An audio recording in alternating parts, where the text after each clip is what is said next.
स्वामी, हे समद कधी संपणार? बाळा, ज्या गोष्टी करता तुझा जन्म झालाय, ज्या गोष्टी करता तुझं लग्न झालंय, ती गोष्ट साध्य झाल्यावर माझी वेळ अजून आलेली नाही. तुला राक्षसाचा माणूस करायचा आहे. बाळा, तुझी ताकद काय आहे हे तू नको ठरवूस, ते आम्ही ठरवू. फक्त एक गोष्ट लक्षात ठेव, प्रवास लांबचा आहे,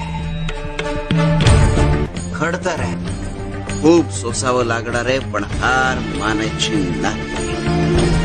सुधारण्याच्या या प्रवासात तुझे देखील कर्मभोग संपत जाणार आहेत. घेऊ नकोस.